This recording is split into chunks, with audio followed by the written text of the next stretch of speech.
Hola, hola, bienvenidos a Todo Balón. Este es un nuevo proyecto de conversaciones de fútbol en formato podcast, centrado sobre todo en la belleza dentro de la táctica del deporte más grande del mundo. Esto traído a ustedes por Francisco Recabarren, estudiante de técnico de fútbol, y quien les habla, Sebastián Maureira, estudiante de periodismo. En este primer capítulo hablaremos de nuestras ideas sobre lo que más nos llamó la atención en la Euro 2021, como la función de los laterales, España como la selección que más nos gustó ver y los arqueros como los grandes protagonistas de la Copa.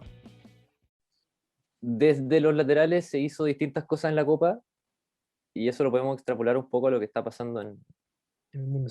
más que en Sudamérica, en Europa. Pero hace ya tiempo, desde que distintas funciones que le dan, los equipos empiezan a sacar muchas ventajas.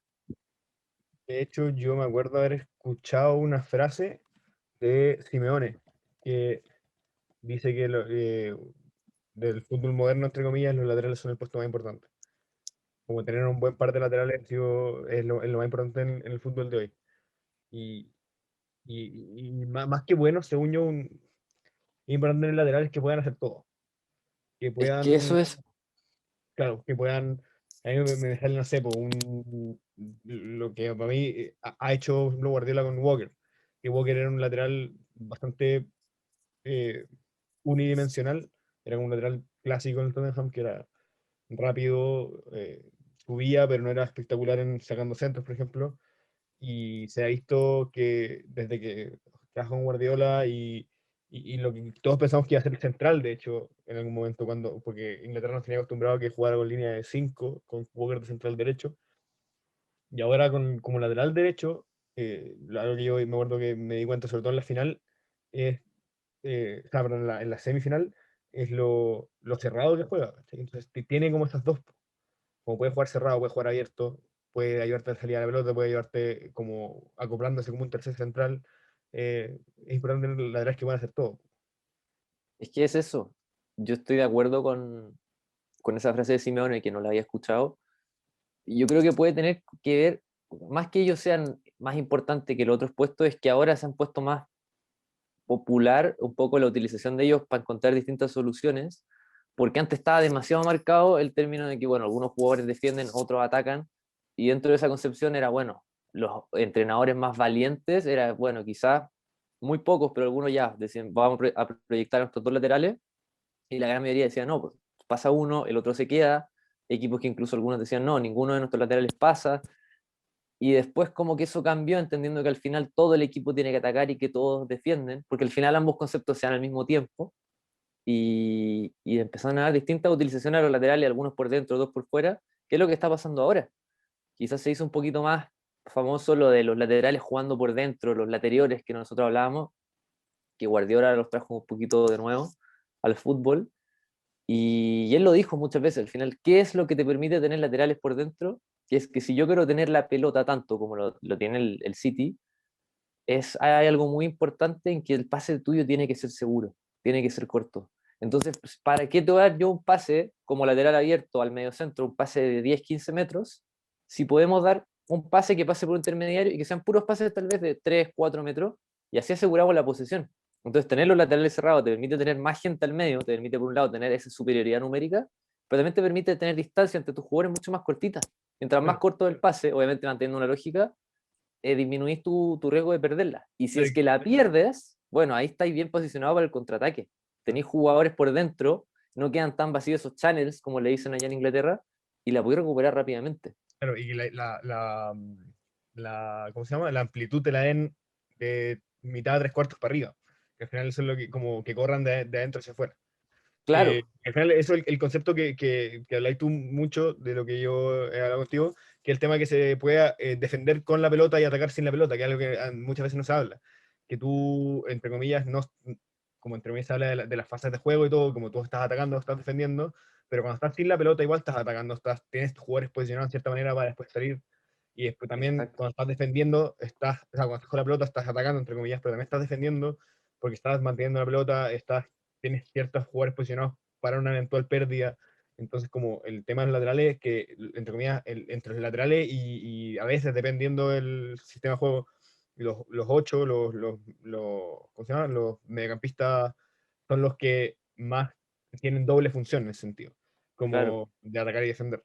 Estaba leyendo en la página de la Euro que hablan también de como las innovaciones técnicas. No, no, perdón, no la página web, en el The Guardian, en Inglaterra, que hablan de como, entre comillas, en este euro lo impresionante que es, para mí también ha sido impresionante de haber visto mucho fútbol chileno, que es la cantidad de tácticas como sin miedo, en ese sentido. El de como sin miedo a que si suben mis laterales voy a quedar un poco más descubierto otra vez. Italia, por ejemplo, un equipo que normalmente nos tiene acostumbrado el país Italia en general a un fútbol defensivo que prioriza no que no hagan goles, sale sin miedo a hacer 4 o 5 goles, o Holanda, por ejemplo, Dumfries terminaba a veces casi que de 9, era como, ha sido creo una de las cosas más innovadoras de este Euro, es que muchas selecciones terminaron jugando sin miedo, que es algo que es positivo, pues, sobre todo para el neutral, como para nosotros que no Sí, veamos por ningún equipo en específico, ver fútbol ofensivo, ver fútbol que después obviamente en las eliminatorias se baja un poco, porque pasó con Italia, que como que en la fase de grupos fue una tromba, y después obviamente cuando jugó contra España, contra Inglaterra, era un equipo un poco más cerrado, pero tenían su idea de que no vamos a asegurar un resultado, sino que vamos a buscar el gol, y algo que los laterales que estamos hablando es importante en el sentido porque son los que normalmente se sacrifican para en pos de mantener el resultado. es que sí, porque creo que ahí pasan dos cosas, que es por un lado lo que tú decís, que es un fútbol quizás más espectacular, entretenido de ver y los equipos atacan y todo, y para el espectador es maravilloso, pero también tiene que ver con generar una ventaja competitiva, que al final con tú ir jugando un poquitito con estos movimientos de los laterales, y a partir de esos movimientos laterales son otros también los jugadores que se van moviendo, generar un poquito un desorden, pero que es un desorden ordenado para ti si lo sabéis llevar a cabo. Y al final ahí o podéis amarrarte de la interpretación del jugador del juego para hacer cómo ocupar los espacios, pero ya después si no tenéis tanto tiempo ni nada, bueno, recurrir un poquito a los automatismos y que ellos ya entiendan de memoria como una instrucción que, bueno, si el lateral se proyecta, quizás yo como interior, como mediocampista, como 8, voy a bajar un poquito a tal vez ocupar su espacio. Y con estos distintos desórdenes ordenados, vais generando estructuras que vais generando ventajas. Y con esas ventajas después, bueno, te acercáis al gol, que es un poco también lo que hizo ahora en la Euro España, que lo cambió, eso sí, pero en los dos primeros partidos que no estaba Busquets, eh, el que estaba jugando el lateral derecho era Llorente, que al final todos lo vimos en la temporada cumpliendo su rol casi que como un delantero, o de literalmente un delantero muchas veces en Atlético, pero sino como un mediocampista llegador. Bueno, aquí Luis Enrique lo puso de lateral, pero dijo, no quiero al final perder todas tus virtudes, que son atacar ese espacio al área, tener esa sensibilidad al gol y para el remate.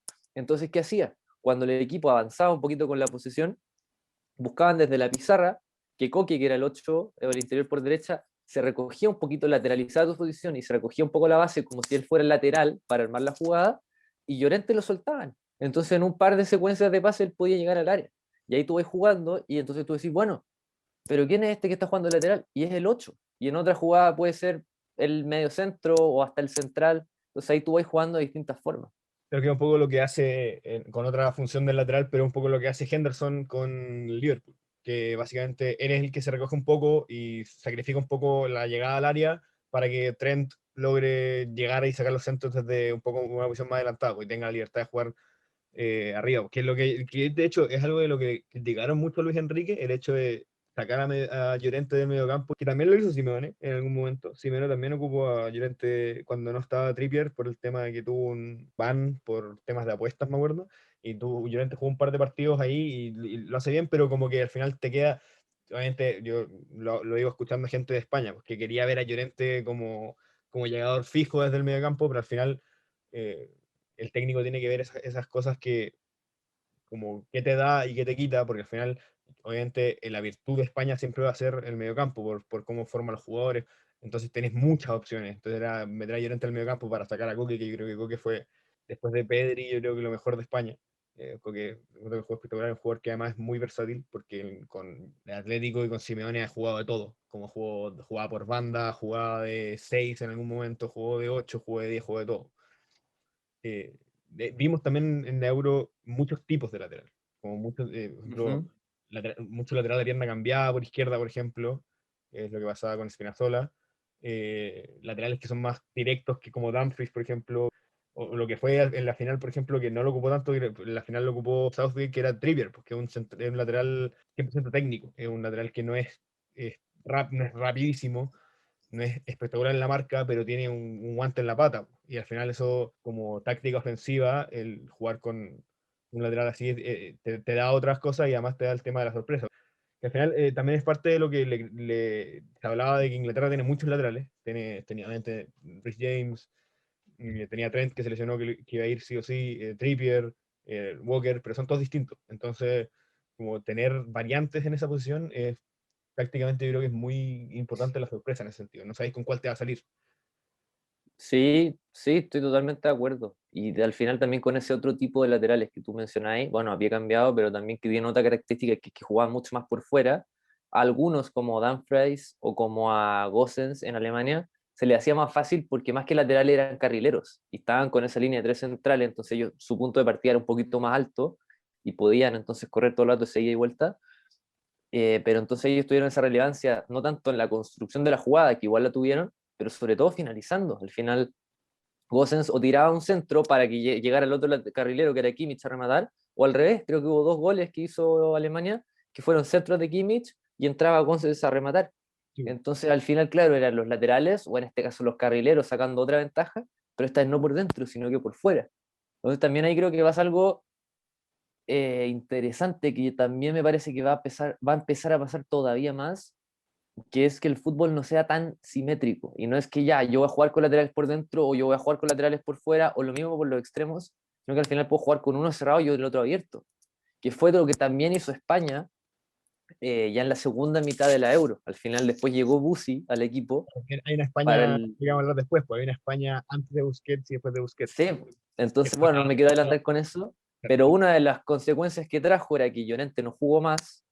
El que empezó a ocupar esa plaza de lateral derecho era Spilicueta, que ha jugado 1000 veces como central también. Y entonces ahí empezaron a hacer una especie de línea de 3+1, que era que el lateral derecho fuera casi que un tercer central, liberando totalmente en profundidad a Jordi Alba o un partido también a Gallá, que al final fue muy similar a lo que hacía Italia con Spinazzola. Al final lo soltaban a él, e Insigne caía un poquito más como media punta o como interior.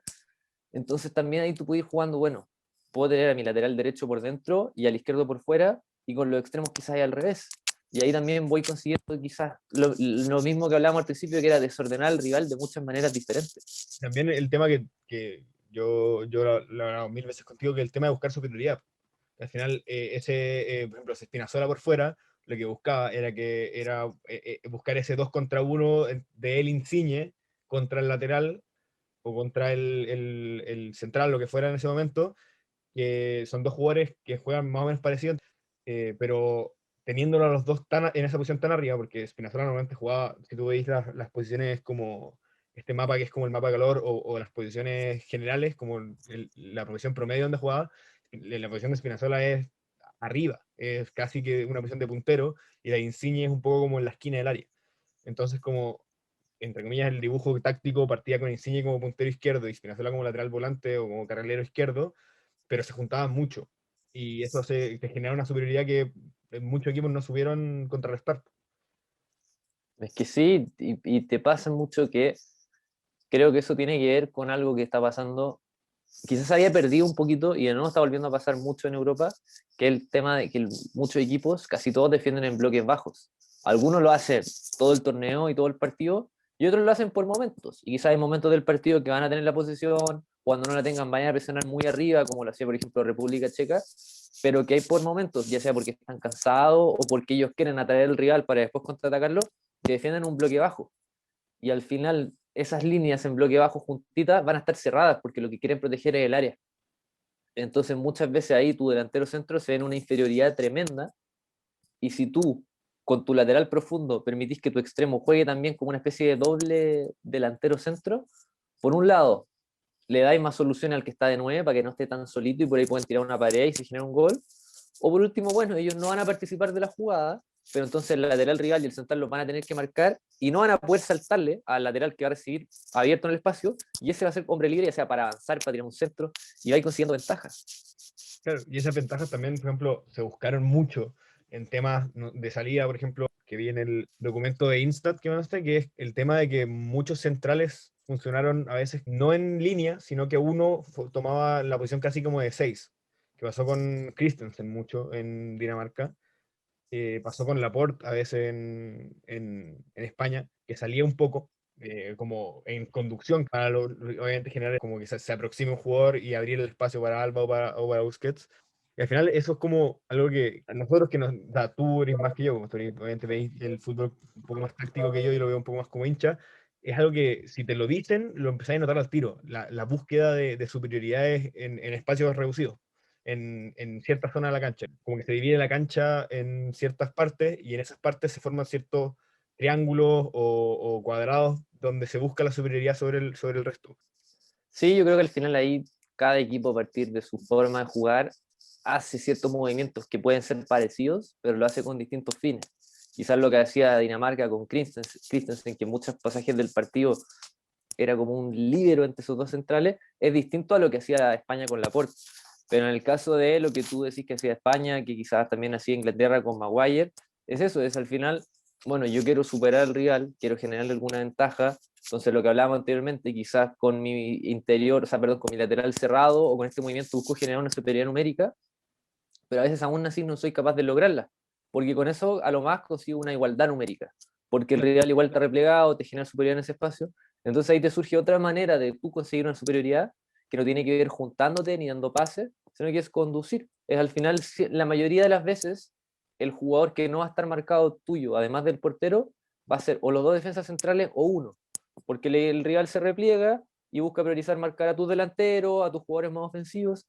Entonces ahí tú como central, sobre todo si es que tenías una calidad, ya sea para pasar el balón o para conducirlo, podéis sacar una ventaja tremenda porque es lo que tú decís.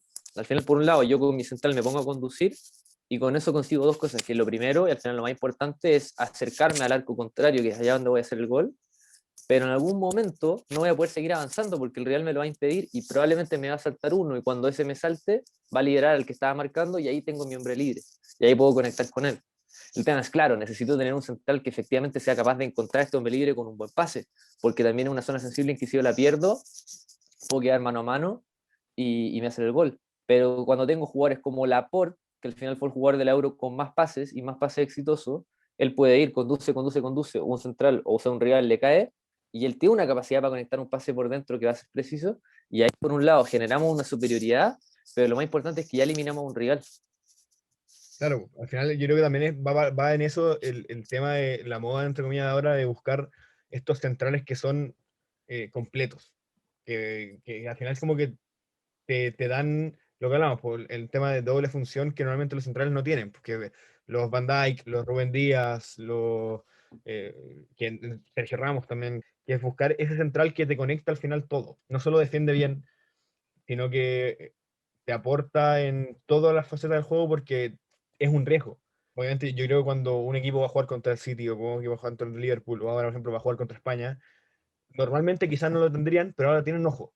Hay veces que, de hecho, hasta en fútbol que jugamos nosotros, fútbol completamente recreativo y amateur, uno dice, deja solo el central porque ese no sabe salir y le caemos a ese. Y ahora hay veces que no le podía hacer ese central porque te puede sacar con un pase al espacio o una pelota larga que deje solo a uno. Y es algo que al final tener ese riesgo con la pelota con todos los jugadores es importante. Es darle otra preocupación al rival, que para mí Sí, el Laporte, si no es titular el próximo año en el City, es para que se vaya a otro lugar, porque a mí yo lo único que quiero es verlo jugar toda la semana. Y es extraño porque no hizo nada del proceso con España en toda su vida. Lleva jugando un mes, menos, 2 semanas ya entrenando con este equipo porque lo citan casi que de emergencia y parecía uno más, porque además hizo su carrera joven en España y sabemos que al final el modo de jugar en España es distinto. Como si tú jugáis la Liga de España y jugáis toda tu vida en la Liga de España, jugáis de cierta manera, porque es algo que, tratando a otro tema cortito, que es algo que yo escuché en no recuerdo dónde, que era que siento que ciertos equipos tienen cierta ventaja, los Italia, los Inglaterra, los España, que la mayoría de sus jugadores juegan en la misma liga. Y al final las ligas tienen su manera de jugar y en estos torneos cortos que no tenéis tiempo para entrenar, tener jugadores que juegan al mismo ritmo, como en Inglaterra, que la mayoría juegan en la liga, o sea, en la, liga, la Premier League, los españoles juegan, la mayoría juegan en España, excepto algunos como Aspi, eh, Morata y algunos otros, al final tienen ciertas características parecidas. Y lo de Laporte, que lleva un tiempo jugando en la Liga Premier, pero y toda su vida en Athletic, al final se nota que aunque no ha jugado toda su vida con esta selección de España, sí tiene ese como gen español del fútbol. Sí, es que creo que en el fútbol de selecciones tenéis varios inconvenientes como entrenador o como jugador para jugar tan bien como lo hace en tu club porque no tenéis tiempo. Por un lado, no tenéis tiempo y la cantidad de entrenamientos que tenéis no es nada en relación a las que tenéis con tu club, pero eso también tiene que ver con el día a día que tenéis con tus compañeros, con el cómo te sentís. Entonces, al final ahí tú tenéis que ver cómo hago que estas falencias que tengo no se noten tanto. Y ahí sacáis ventajas de distintas formas. Uno es eso, es al final, bueno, quizás juego con muchos compañeros que juegan en la misma liga y por lo mismo están acostumbrados al ritmo, pero otra cosa es el tema que le pasó a Laporte, que él empezó a jugar como central en un equipo que hace juego de posición, que es la misma idea de juego que tiene en su club. Entonces, tal vez son compañeros distintos, que incluso, bueno, su dupla de central es un compañero que tiene el City, pero quizás el lateral que tiene distinto, el mediocentro que tiene distinto, pero son jugadores que buscan jugar al fútbol de la misma manera y sacan ventaja. Entonces, por un lado tenía esa, o por otro lado tenéis la ventaja tremenda que sacó justamente Laporte con Eric, pero también Bonucci con Chiellini, que es que al final jugaron en la selección los mismos jugadores que juegan juntos en clubes. Los socios efectivos. ¿Qué es eso? Es eso, al final hay distintas superioridades y tú puedes hablar de la posicional, de la numérica, está bien, todos son importantes, pero en un fútbol que se juega entre compañeros, es un colectivo, creo que no Personas. hay nada más importante, pues, personas, creo que no hay nada más importante que eso, que la ventaja o la superioridad socioafectiva, que tiene que ver con que yo me relaciono muy bien con el otro, me entiendo, ya sea por idioma, por experiencia, pero es que nos complementamos, es que si ya por un tema de inercia, si él hace este movimiento, yo lo compenso con este otro, que cuando él ya todavía no tiene la pelota, pero ya está perfilado, yo entiendo que va a hacer esto, entonces yo ya le doy una opción siguiente y eso te saca una ventaja como Claro, ninguna otra. que para mí es la gran diferencia entre, por ejemplo, la Inglaterra, que es de la generación dorada, que es la generación anterior, y esta, que, claro, tenía, yo creo, en mi opinión, tenías jugadores mucho mejores. O sea, un mediocampo que tenía a Lampard, Gerrard, Scholes, arriba tenías a Rooney, atrás tenías a Ferdinand, Ashley Cole, Glenn Johnson, jugadores espectaculares, pero que en los otros efectivos no eran jugadores que calzaban bien. Y lo han hablado de ellos. Yo he escuchado entrevistas de Lampard y Gerrard, por ejemplo, que hablan de que ellos no calzaban juntos. Eran en algún momento los dos mejores mediocampistas del mundo, pero no podían jugar juntos. Y los forzaban a jugar juntos. Y como estaba, por ejemplo, Gerrard, Lampard y Scholes, uno tenía que jugar en la banda, en un 4-4-2, que era como jugaba Inglaterra en ese momento. Y ahí se perdía completamente la sinergia entre los jugadores. Y, y, y por eso a veces estos super equipos no calzan. Porque al final son seres humanos, no son como jugadores de FIFA, que tienen ciertas estadísticas y juegan siempre igual. Son jugadores que no siempre se van a sentir cómodos en un contexto. Y eso es lo que yo creo que, por viendo los videos obviamente de los entrenamientos y las redes sociales, los jugadores de Inglaterra se llevan espectacular entre ellos. O sea, son una generación de puros jugadores jóvenes que tienen experiencias parecidas, la mayoría salen de equipos grandes, tienen todos un pasado de familias trabajadoras, y como que siento que ellos se entienden perfectamente. Y por eso creo que esta generación de Inglaterra está condenada a ganar algo. Sí, totalmente. Yo creo que lo de Inglaterra es muy difícil que no les vaya bien, porque todos los factores de distintos lados apuntan a eso. Es lo que tú decís, son muy buenos, son buenísimos. O sea, al final ahora hay muchos jugadores que se lo están peleando en la elite. Sancho acaba de fichar en el United, a Kane lo quieren todos los equipos, a Grealish ahora también, está Bukayo Saka, está Mount, está Foden. Hay tanto, tanto, tanto talento que a eso le sumáis lo que tú decís, que es que ya se llevan bien entre ellos, uno ve los videos, todos riéndose, todos juntos, le sumáis ahora que acaban de tener un fracaso juntos, que eso te une, al final eso te puede distanciar o te puede unir, pero por cómo se han visto ahora, uno cree que eso les va a resultar mucho para aguantar un poco esa frustración en conjunto y superarla. Y a todo esto además le sumáis que ya es un proceso que con Gary Southgate, que no sé si es que siga, pero por lo menos él ya lleva cuánto, más de 5 años en la selección, entonces un proceso largo que se está construyendo, y que por último tenéis que sumarle que son una gran cantidad de jugadores, quitando algunos pocos, que tienen 23 años o menos. Les queda Entonces, por lo menos 2 mundiales y una Eurocopa y 2 Eurocopas mínimo. es mucho, son muchos años. Al final ahora probablemente, si es que no cambian su nivel y solamente lo suben, que es lo más probable, Vayan los a mismos. tipos como Saka, como Foden, como Mount, como Grealish, les quedan 10 años seguidos en la selección. Claro. Y otros como Harry Kane, como Kyle Walker, les van a quedar por lo menos 5. A mí, hablando también de Eurocopa, yo al único que no le tenía confianza de Inglaterra era el arquero. Y Pickford me sorprendió, pero es que gratamente son esos jugadores como que se ponen, porque tú lo viste durante el año en el Everton y en algún momento hasta le quita el puesto Robin Olsen. No es un gran arquero durante el año y se pone en la Inglaterra y es espectacular. O sea, con lo que ataja en general, que es muy raro atajando, yo lo leí en Twitter en algún momento, tiene unas técnicas extrañísimas, eso de manotear la pelota como pegándole una raqueta, yo no lo he visto con nadie. Tiene un saque extraño, porque el saque que hace es, cuando juega en largo, juega muy globeado, que es un saque muy antiguo, como tiene un saque extraño, pero es, calza perfecto en todo, porque tiene un juego de pies específico que no es buenísimo en corto, como otros arqueros que vamos a hablar también en algún momento, pero calza muy bien. Y Pickford para mí, si sigue, aunque no siga al nivel en el equipo, tiene que ir siempre, por ejemplo. Sí, bueno, me pasa con Pickford que creo que es un buen arquero y que creo que hizo una buena copa, pero cuando yo veía a Inglaterra, que si bien lo comentamos una vez, no era un equipo que a mí me volvía loco en ningún partido, creo que hay equipos que jugaron mejor, pero era un equipo que de una u otra manera te competía bien, tenía individualidades, tenía ciertas ventajas colectivas, cosas que le hicieron llegar a la final. Y dentro de tantos puntos altos, para mí Pickford no estaba al nivel de la gran mayoría.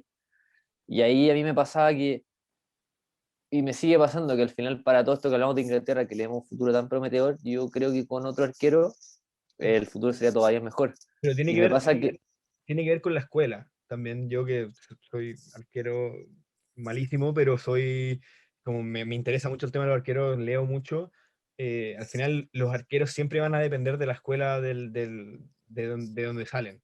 Y por eso uno ve los arqueros alemanes en general todos juegan igual. Los arqueros ingleses son altos, flacos, atajadores, pero no son espectaculares con los pies. Los arqueros españoles son muy buenos con los pies, pero no son tan buenos atajadores, por ejemplo, en la línea. Entonces, que por ejemplo, para mí De Gea es una excepción en España. Eh, sí, yo creo que es difícil que salga un arquero que calce en el sentido en el fútbol moderno del arquero que juega con los pies, porque los otros que vi, Nick Pope, que fue Aaron Ramsdale, estaba citado Dean Henderson, pero se lesionó, son todos arqueros más o menos de la línea de Pickford. Son arqueros atajadores que no son espectaculares con los pies, pero ninguno es, si pensáis, Pope, el arquero del Burnley, Henderson jugó en el United solo por el hecho de que De Gea se lesionó, eh, y Pickford era arquero del Everton y está ahí entre que entra y no al equipo. Entonces, no sé si tenga ese, a menos que salga uno pronto, yo creo que Pickford va a ser el nombre, no veo otro. sí, puede ser, yo tampoco veo otro, pero me pasa que más allá de que Inglaterra tenga una escuela como tal, quizás con cierta historia igual tiene que cambiar y me imagino que ya está cambiando y al final es algo que les pasa a todos. En el mismo caso de Inglaterra, si nos vamos a los comienzos del fútbol, que estaba muy marcado que por un lado el fútbol inglés era un ataque directo y era combatir y era luchar, y por otro lado el juego de los escoceses era todo lo contrario, y era pases cortos y elaborar y un poquito, obviamente mucho menos producido, pero un poquito lo que quizás ahora uno ve en el City o en España, pero Inglaterra cambió eso.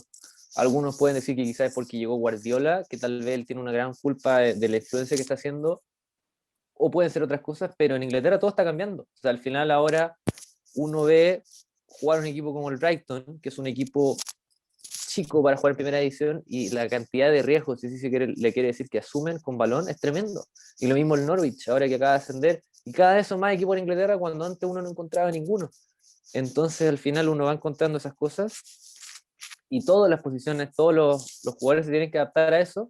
Y no se trata de exigirle a los arqueros de Inglaterra que jueguen como Ter Stegen, que jueguen como Neuer. Al final ellos tienen su idiosincrasia, tienen las características que tienen desde su cuerpo, su fisiología como son, y está bien, pero, pero hay que exigir más un poco lo que hablábamos al principio con los centrales, pasa lo mismo con el arquero. Antes se veía quizás que para un arquero jugar con los pies era un plus, y era bueno, si yo tengo un arquero con los pies y yo como entrenador quiero jugar con los pies, bueno, tengo que contratar a este arquero porque hay muy pocos como él. Pero ahora todos los equipos buscan generar ventajas desde el balón o con el balón, y eso no significa necesariamente jugar a puros pases cortos. O sea, al final, uno de los mejores casos que creo que tenemos ahí es el de Kasper Schmeichel en Dinamarca, que, claro, él en corto tiene buen juego, pero lo mejor de él en esta Euro creo que estuvo en sus pases medios o largos, y ahí tuvo una precisión tremenda. Entonces creo que con Inglaterra pasa lo mismo. Quizás yo veía muchas veces que los centrales elaboraban, se la van a Pickford y él ni siquiera pensaba en jugar en largo. Entonces, quizás ahí si tú te quieres saltar un poquito una línea de presión y quieres jugar en largo o en zonas más intermedias, perfecto, hazlo. Es parte de salir jugando. Ederson lo hace 1000 veces. Claro. Pero ahí es la precisión que tiene que haber para que le llegue a ese receptor con tiempo y espacio, con cierta ventaja para controlarla. Creo que Pickford en la mayoría de las veces no le entregó. Y Claro. algo que Inglaterra, si quiere insistir con esta forma de jugar, va a tener que encontrar. Tal vez no tiene que ser que llegue otro arquero, tal vez tiene que ser en él trabajarle ciertas características para potenciar capacidades emergentes que todavía no demuestra y que quizás sí las tiene. Porque al final no es que tenga un juego con los pies desastroso para nada. Tiene una capacidad de llegar a zonas bastante lejanas, tiene buen impacto, quizás no es algo, un movimiento tan armónico como tú decías, pero creo que tiene condiciones para trabajar eso, y si él quiere seguir siendo el arquero de Inglaterra, porque ¿cuántos años tiene él? Tiene 25, Melinka, no, dejo buscar. Él, Pero sí, o es sea, él podría joven, estar por lo menos 8 años más siendo el arquero titular de Inglaterra. Entonces, tiene pero tiempo para mejorar esas tiene cositas que creo que le 27 faltan. años, le queda todavía. Le queda harto. Pero, claro, lo que por ejemplo, a mí me gusta, a mí personalmente lo que más me gusta del arquero en general es lo que dices tú, pues, los pases medios. Al final, esa manera de ser una opción en el sentido de que juegan hacia atrás para ti, tú estás de frente y puedes saltarte esa línea de presión buscando a un 8, a un puntero, a un lateral que esté más alejado, que es, claro, lo que hablábamos antes, que es Schmeichel es el ejemplo claro, y Jan Sommer. A mí lo de Jan Sommer, que es lo que más me gusta, más que su técnica, que además es técnicamente muy bueno, es la toma de decisiones. Al final, que siendo arquero, la posición más difícil para tener una buena toma de decisiones porque siempre estás al límite. El hecho de tener una toma de decisiones en frío tan buena como la que tiene Sommer es difícil de encontrar, porque puede ser muy bueno con los pies, pero también está el tema mental de estar parado en tu área y decir, voy a buscar al lateral por arriba de un delantero, que es difícil, y tener la confianza de hacerlo, y que al final también es tema táctico de que te den las opciones de hacerlo. Y yo creo que Sommer, no creo que se vaya, yo creo pero para mí es un arquero perfecto, por ejemplo, si en algún momento llega a, no sé qué tanto menos tendrá, pero por ejemplo, un arquero que si Neuer no fuera tan bueno, yo creo que estaría en el Bayern fácilmente. Un arquero que yo creo que está a nivel élite 100%. Es que estoy de acuerdo básicamente, no solo con lo de Sommer, sino que con lo que habláis en general, que me parece que hay dos cosas que están pasando en casi todo el fútbol, europeo por lo menos, y que va a seguir pasando, que es lo que hablábamos al principio, de los bloques bajos en ciertos momentos, que también tiene que ver con las presiones altas. Y suena poco lógico, o sea, al final es raro que si yo estoy tan metido atrás en un bloque bajo, ¿cómo voy a presionar arriba? Pero es que dentro del partido se están dando muchos partidos distintos. Claro. Y creo que las dos cosas que se están caracterizando hace ya un tiempo y que, insisto, van a seguir pasando es, en ciertos momentos prolongados de tiempo, los equipos van a defender en bloque bajo, pero muchos otros van a ir a presionar muy arriba, ya sea para forzar un error y terminar rápido, o porque después van a querer tenerla. Y para esas dos cosas, el equipo que tiene la pelota necesita un buen juego de pies. Era lo que tú decías antes, cuando hay un equipo abajo replegado con muchos rivales, yo necesito saber jugar en espacios reducidos. Y cuando a mí me viene a presionar un equipo en mi salida, con tantos jugadores, yo tengo que tener una calidad técnica, pero también una capacidad de interpretación, de leer qué es lo que pide la jugada para salir victorioso de eso. Y muchas veces puede ser, quizá algunos ahí van a querer arriesgar un poquito más y atreverse más a aún así buscar salir en corto, porque quizás si logro romper una presión con ciertos pases, quedo con mis jugadores de campo, o sea, con toda la cancha de frente y con muchos jugadores míos para avanzar, pero quizás en gran otra de las veces la solución va a ser jugar en medio, quizá un lateral mío bien abierto, jugar en una zona intermedia que quizás mi delantero centro la va a venir a buscar a mitad, Creo o que puede hacen ser jugar en largo, puede ser creo jugar que en hacen largo. bien, por ejemplo. Si no, Bueno, siempre se trata de jugar en corto. Muchas veces la solución está allá, está a la espalda del que me aprieta. Pero para eso yo como arquero tengo que tener trabajado mi juego con los pies y mi capacidad de interpretar el juego. Y eso es algo que entonces los arqueros creo que ahora, por eso insisto, no es un tema de gusto, ni de lírico, ni de jugar bonito, de sino que es una exigencia del fútbol necesidad. moderno. Claro, Sí, es una necesidad. porque el fútbol va evolucionando hacia allá y es necesario tener, eh, sobre todo en Europa, porque, claro, uno lo ve acá en Chile, por ejemplo, que aún hay cosas que aún no llegan, y eso es algo que lo encuentro muy impresionante, que es como, allá se está jugando a lo que se va a jugar acá en 2 o 3 años. O sea, son cosas que llegan después acá. Por ejemplo, acá yo siento que, por ejemplo, tener un arquero, acá en Chile por lo menos, tener un arquero que no juega con los pies no es tan terrible como no tenerlo en Europa. Porque acá, por ejemplo, no hay tantos equipos que presionen alto. Y, por ejemplo, lo que me pasaba a mí, que yo voy a meter esto que soy hincha de Audax claramente, lo que hacía muy bien de Becky cuando estuvo en Audax, y por eso me gustaba tanto, que era que jugaba como un arquero europeo. Era un arquero que tenía toda la confianza, además de Medellín y como técnico, de ser él el que rompía la línea de presión. Y como no había muchos equipos que presionaron tan alto y tan bien en ese sentido, funcionó en muchas ocasiones, pero cuando le presionaron fuerte, Audax en ese momento no tenía los centrales para, siento yo, para jugar así. Y ahora, por ejemplo, tiene un arquero que es Joaquín Muñoz, que es muy buen atajador y no juega tanto los pies, y no se nota tanto que no juegan tan bien con los pies por el hecho de que acá no es tan necesario, aún. Porque obviamente, pero allá el fútbol te lo exige, o sea, tener un arquero que no juega bien con los pies se nota, tú notas de inmediato cuando un arquero no juega bien con los pies en Europa porque queda expuesto a tirarla afuera, a tirarla largo, a un 50-50. Como ahora se ven muy poco el hecho de, por ejemplo, sacar en largo, se ve mucho menos. Tú veías fútbol hace 10, 15 años y todos los saques de arco eran en largo, todos. Todos eran Sí, a una pelota dividida arriba, y ahora no. Ahora, sobre todo además con la regla esta de que se puede entrar al área, que creo que es una regla buenísima, en algunos equipos la mayoría de los saques van a ser largos, pero hay equipos que apuestan a sacar, por ejemplo, todos los saques de arco en corto. Y algo que vamos a ver próximamente que cambia mucho más y va a ser algo casi que normal que un arquero juegue bien con los pies. claro, y yo creo que es justamente eso. Como allá es una necesidad, acá no lo es, pero por eso mismo, como acá en Chile todavía no lo es, porque hay tantos equipos, como tú decís, no vienen a presionar arriba o no vienen a presionar con tantos jugadores, creo que es todavía mejor eh, que un arquero sí pueda jugar con los pies, porque al final si yo tengo ese arquero, puedo conseguir ventajas, que al final, ¿qué pasa? El objetivo siempre del fútbol es el gol, y el gol está allá, está en el otro arco. Entonces hay muchos equipos que a veces por tener una manía o un deseo de salir jugando, sin interpretar muy bien por qué ni para qué, tal vez vienen con una cantidad tremenda de mediocampistas a buscar la pelota acá.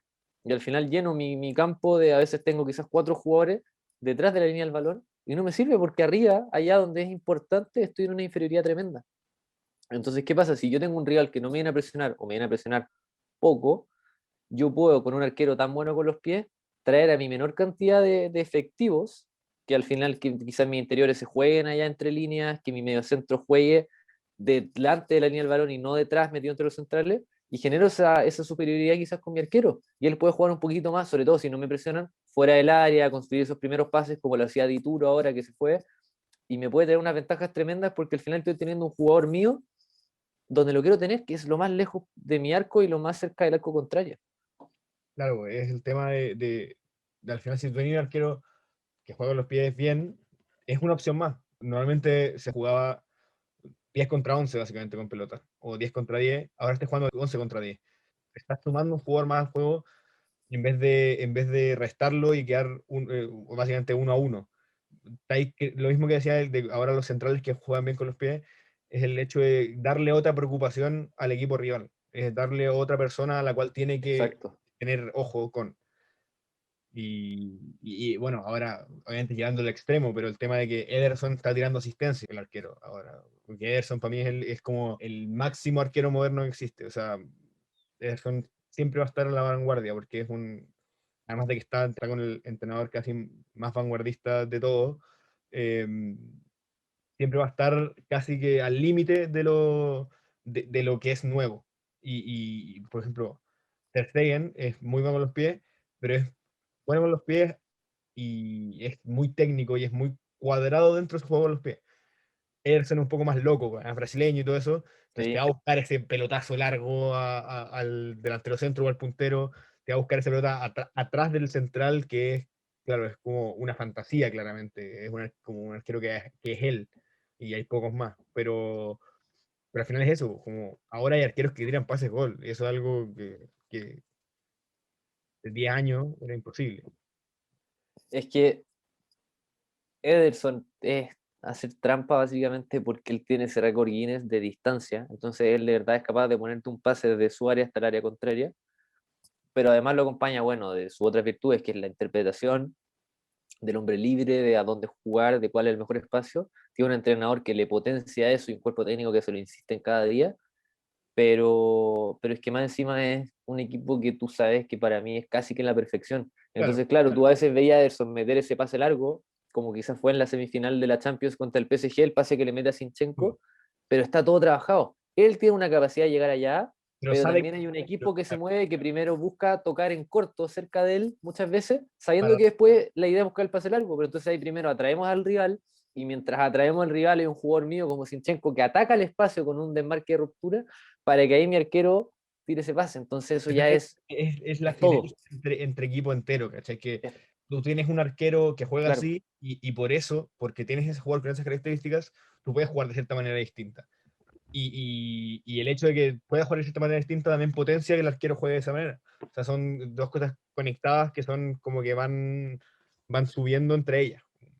Y después va ahí probando, ¿cachai? Como ya, ahora puedo intentar que el arquero le dé un pase al lateral. Bien, puedo. Puedo buscar que mi arquero vaya a buscar al 9. Bien, puedo buscar que el arquero tire la pelota a la espalda del lateral y que le llegue a mi puntero. Y ahí va es probando. ampliar tu repertorio de recursos. Que al final es eso, pues, es intentar llegar al arco con la mayor cantidad de recursos distintos posibles, porque obviamente si entras en una monotonía de tener uno o dos recursos, te los van a pillar a mitad de partido y hasta ahí llegaste. Por eso equipos como Dinamarca fueron tan efectivos porque tenían muchas maneras de llegar. Ese pase a Paulsen, que es una torre arriba, que te podía buscar a Damsgaard, que es muy distinto a Eriksen, que obviamente lo de Eriksen cambió el modo de juego de Dinamarca, yo creo. Tenían pensado jugar distinto, yo creo, porque Eriksen fue el que jugaba mucho más parado, mucho más pausado y Damsgaard es mucho más dinámico.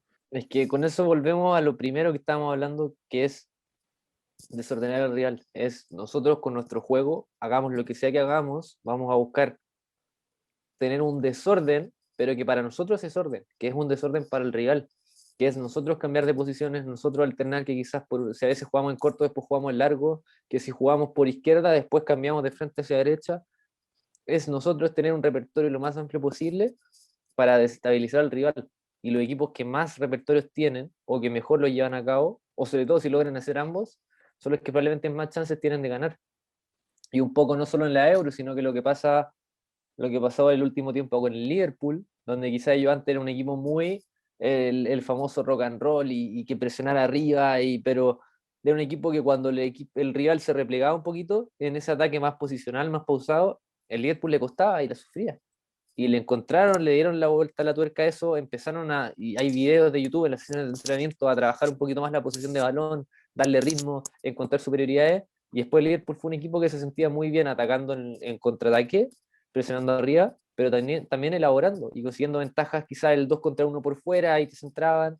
Entonces se Sí, fueron adaptando a distintas cosas el Liverpool que en y les realidad fue bien. enamoró al mundo, entre comillas, en ese momento, que era como, oh, Liverpool, ¿cómo juega? Que era el Liverpool me acuerdo de la 16, 17, la 17, 18, que es cuando llega recién Klopp y que y Klopp en ese momento tenía que buscar hacer más goles que el rival, tenía que ganar 5-4 porque no tenía una defensa fija, jugaba Lovren con Matip o Lovren con Klavan y eran defensas bastante más endebles que les llegaban mucho más. Tenía que buscar eso de que tenía que ir a hacer goles, hacer goles, y después cuando llega Van Dijk y Alisson y Fabinho y logra armarse un poco más atrás, y además los equipos empiezan a jugarle, como tú decís, bloque bajo, casi que dos líneas de cuatro, una línea de cinco, una línea de cuatro, le cuesta, y uno se da cuenta que le faltaba ese jugador que te encontraba los espacios, y que logra, yo creo, encontrar en Trent Alexander-Arnold y en Robertson, volvemos al tema de los laterales, como darle esa preocupación extra y que, por ejemplo, Salah partía como, posicionalmente partía como un puntero derecho y terminaba jugando de 9, Firmino partía jugando de 9, terminaba jugando de 10 o de 8 casi a veces, Trent Alexander-Arnold jugaba de lateral, terminaba jugando de puntero y era ese desorden de no saber a quién marcar, de que si en el área tengo que ir a marcar a Firmino o tengo que ir a marcar a Salah, que eran los dos que estaban metidos en el área, dejaba solo a Mané, y era ese desorden logró, entre comillas, que es la temporada cuando salió campeón de la Premier, se nota que es distinto a a ese Liverpool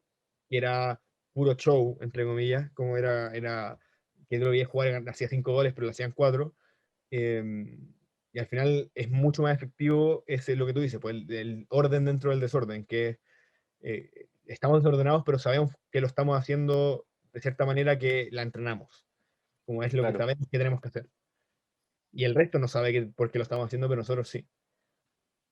Que al final es el único camino porque en el fútbol creo que al final pasa por un lado que con los nuevos avances tecnológicos cada vez son más los clubes que están con un departamento de análisis y los que no tienen aún así todos tienen videoanalista y sobre todo los de primera división tienen más de uno y tienen analista de equipo propio, analista de rival y con eso te pueden observar muchos patrones y saben si tú eres un equipo que juega más por derecha, por izquierda, qué jugadores intervienen más, pero el fútbol desde su definición, desde su naturaleza, hay un grado de incertidumbre tremendo.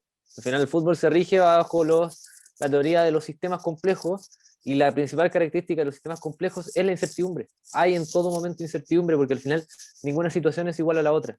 Entonces quizás tú tenés ciertos comportamientos recurrentes o que te gustan más y que el Real te los puede leer, pero ninguna situación es igual y tú puedes ir jugando con eso y siempre cambia ahí un detalle, y a lo que sea España, que primero, claro, que el juego posicional es durante toda la Copa y el 4-3-3, pero que al principio comenzaba con ese movimiento que hablábamos de Coque de lateral y Llorente proyectado, y después pasaron a la línea de 3+1, por así decirlo, y después el partido contra Italia, que está bien, perdieron en penales, pero para mí fue el mejor partido de España en toda la Copa, pusieron un falso 9 que era Dani Olmo y te generan una superioridad numérica al medio, y tú siempre podías ir jugando, pero al final es eso, es tener la mayor cantidad de recursos posibles. Y el rival nunca va a poder eh, privarte de todo. Y creo que eso es lo más lindo un poco que pasa con el fútbol, que es que el rival es oposición, él te va a siempre negar ciertas cosas, ya sea que se eche atrás y te obligue a jugar en corto, o que te venga a presionar y quizás te obligue, entre comillas, a jugar en largo, pero cada vez que él te prive de ciertas cosas, te va a abrir otras ventanas, Está haciendo otra. te va dando un nuevo camino y ahí yo como jugador o como equipo tengo que tener esa sensibilidad para interpretarlo y buscar aprovecharlo. No, de hecho, yo te quería mostrar algo.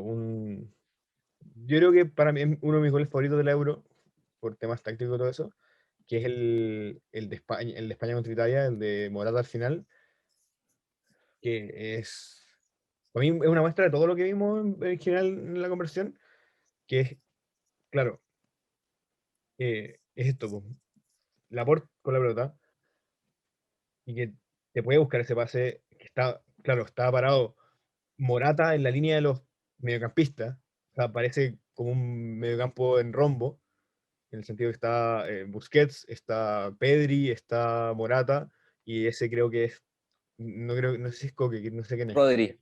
es Rodri.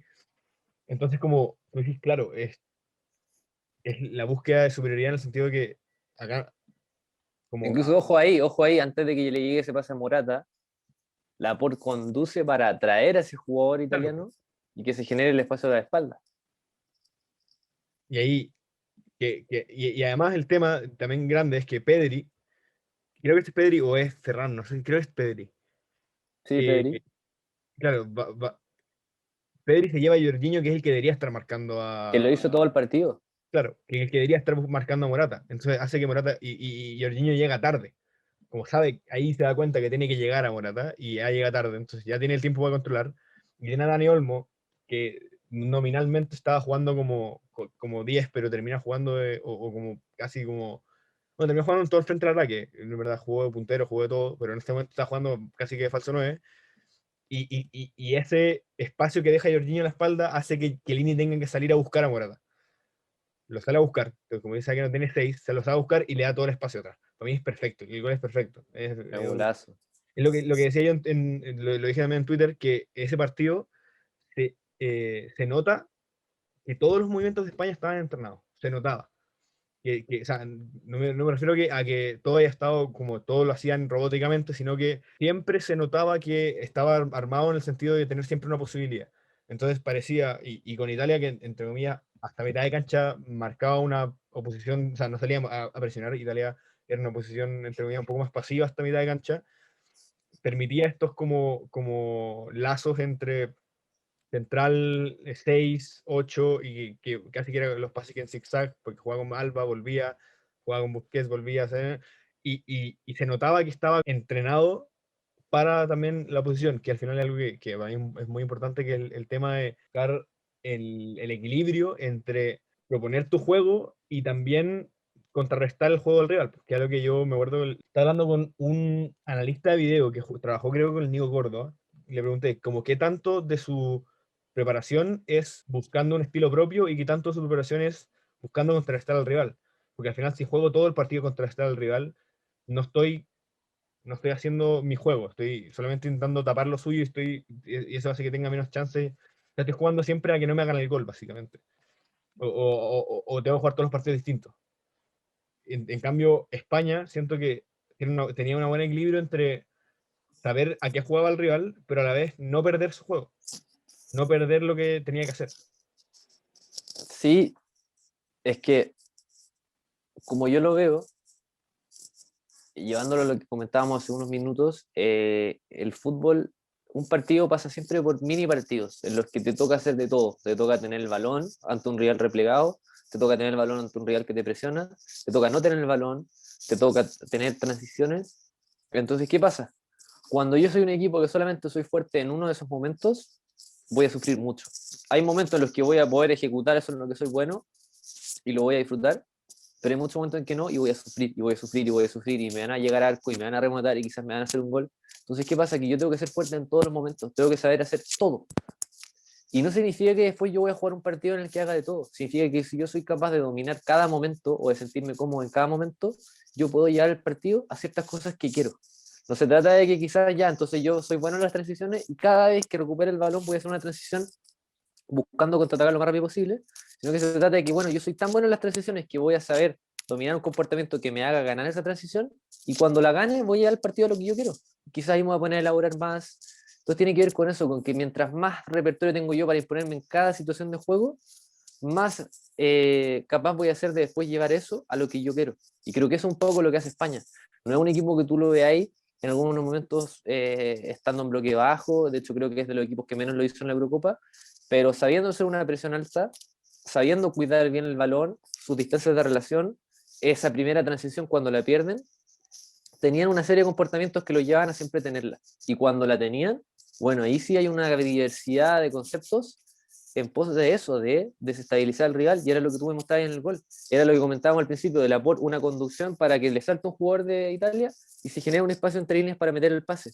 Pero también después pasaba lo que tú me decías, que era que Morata estaba solo, en una posición que todo el partido estuvo solo Dani Olmo, y el que tenía que marcar ese jugador era Jorginho, que era el pivote.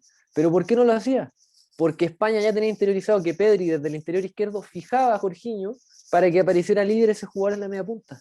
Entonces una diversidad de movimientos y conceptos en pos de eso, de desestabilizar al rival, de generarte una superioridad por aquí socioefectiva, otra cualitativa, otra posicional, otra numérica, y al final era un buque de superioridades que terminó en ese gol. Y al final, bueno, uno puede decir, bueno, pero con toda esta superioridad de España, Italia pasó. Pero fue un partido totalmente parejo que al final se impuso en los penales, que cualquiera lo pudo haber ganado, y Claro, que para mí fueron los dos mejores equipos del torneo. a mí el equipo que más me gustó ver fue España, por lejos. Y tú sabes que yo futbolísticamente no soy tan cercano a ti en mis predilecciones, pero al final España me gustó mucho verlo porque se notaba como se notaban los movimientos, como se notaba a qué jugaba, y eso en selecciones no es tan fácil. Y era entretenido porque además era un equipo que hacía goles, como no es que se generaba muchas chances de gol, y eso al final Costó al también se principio, nota. Claro, costó mucho los todo, primeros dos partidos. pero al final lo que decíamos, entra Busquets y te abre un poco que tú y Busquets juega, claro, juega de 6, pero tener a Busquets o no tener a Busquets es un, por mucho ejemplo, Rodri sea muy bueno y sea, entre comillas, no sé si lo más parecido, pero un jugador que te puede calzar como el perfil de Sergio Busquets, tener a este jugador específico, porque lo vas a va a tener cuando tiene a Kanté al lado. Tú puedes tener un mediocampista defensivo, pero no tienes a Kanté. Entonces, ese jugador específico hace cambiar a todo el equipo porque es espectacular en lo que hace. Y Busquets hace eso, te abre todas las posibilidades distintas que tenéis solo por el hecho de tener a Sergio Busquets en la cancha. Y yo lo que siempre digo, cuando era chico era los que decía, Busquets es lento, a la simple vista no es espectacular en nada específico. Yo cuando veía fútbol un poco menos analíticamente, y te das cuenta después que Busquets es espectacular en casi todo. Es un jugador que es él y no va a haber otro como él, por mucho que se intente replicar, porque obviamente el Barcelona ha intentado buscar un jugador que se parezca a él. El Guardiola ha buscado tener un jugador que se parezca a él en el City, y es estos jugadores que son imposibles de replicar, porque al final son esta gente que es, por ejemplo, para mí Neuer, por ejemplo, Kanté, eh, son jugadores que son ellos, y tú decís de qué juegan, juega de Sergio Busquets y juega de N'Golo Kanté. Son jugadores que al final, eh, además de su función, hacen que todo el resto juegue mejor. Es que sí, o sea, ¿qué te puedo decir? Para mí es el mejor de la historia.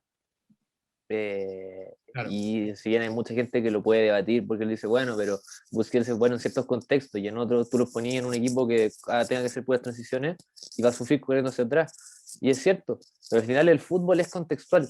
Todos los jugadores dependen, algunos dependen menos y otros más de ciertos contextos.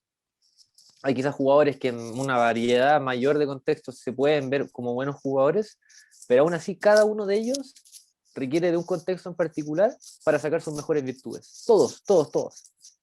Y ahí para mí Busquets en su mejor contexto es mejor que absolutamente cualquier mediocentro de todos, que cualquiera, porque al final es el fútbol, él es el fútbol en sí mismo, él es todas las superioridades que hablábamos, él las tiene y él es eso.